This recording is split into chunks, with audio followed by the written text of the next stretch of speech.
action is needed to stop Israeli violations against Palestinian prisoners. Written by Ali Abo Rezeg. On April 17 each year, the Palestinian people mark the Palestinian Prisoners' Day in a bid to shed light on the ongoing ordeal of nearly 5,000 people who are languishing for years behind Israeli bars. We can say, according to statistical Palestinian figures, that since the Nakba of 1948, the Israeli occupation forces have given 1 million arrest warrants against the Palestinian people who have spent years inside solitary cells, which means that their lives have literally gone inside a tiny room with a corroded ceiling. The case of Palestinian teen Ahmed Manasra is a blatant example of the daily suffering of Palestinian detainees, mainly child prisoners. Ahmed was only 13 when he was abducted by Israeli forces before being injured and recovered in an Israeli hospital. No one can imagine how a 13-year-old boy managed to survive 6 years inside the Israeli prison, given the fact that he is not only banned from his affectionate parents, but also from his childhood friends, not to mention the fact that his educational journey was totally interrupted. According to the Palestinian Detainees Authority, and until this very moment, around 160 children below 18 years old are still thrown behind bars by the Israeli occupation forces. The issue of women prisoners is woeful too. There are 34 women still languishing in Israeli jails, including mothers and university students. A mother of an 8-year-old boy, the tale of Isra Yabis, is nothing but horrifying. Isra was put behind bars in 2015 after an abrupt fire broke out in her car in an area close to an Israeli checkpoint, with the Israeli forces accusing her of attempting to carry out an attack due to the ablaze car. Isra was burned to the first and second degrees, which caused her to lose 8 hand fingers and touch sense. That actually added to her injury and exacerbated her agony. It is not only Isra who is suffering since 2015. It is the daily pain of her kid who found himself paying a very heavy price from Israeli apartheid policies. The sick prisoners issue is also alarming. Official figures show that there are 600 Palestinian prisoners who suffer from various illnesses, including 200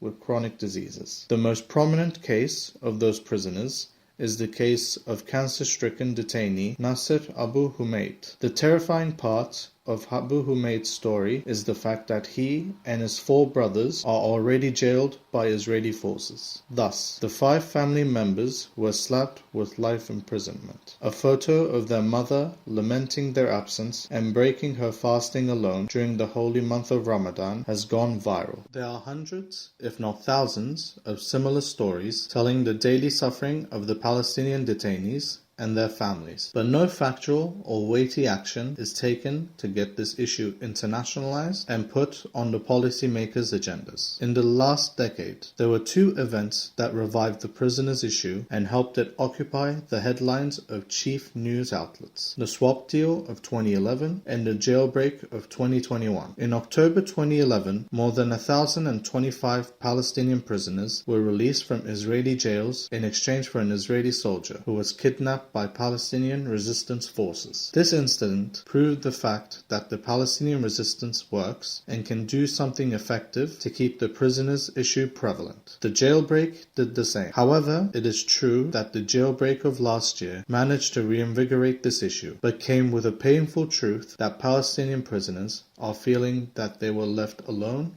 behind bars, which prompted them to dig in the rock and secure their freedom themselves. Though the local Palestinian action is not enough, global action is needed to end the Palestinian prisoners' ordeal, most specifically those of the children, women, and sick prisoners. We have Palestinian people scattered across the globe on 5 different continents who, hand by hand, with the free people who do believe in the Palestinian people's right to freedom, can do something big while advocating and campaigning to end this horrific issue. In a view of contributing to this vexing issue, Israel should always feel under legal, human rights, and economic pressure. This can only be fostered by joining the anti-apartheid lobbying campaigns and taking part in efforts launched by the BDS movement. We have an inspiring model in South Africa. The anti-apartheid activism managed to draw the world's attention to Nelson Mandela and forced the apartheid regime to release the iconic leader. He was not released alone, but accompanied by hundreds of comrades. A well-planned international advocacy to sanction the Israeli apartheid regime over the continued violations against the Palestinian children, women, and sick prisoners can make a difference.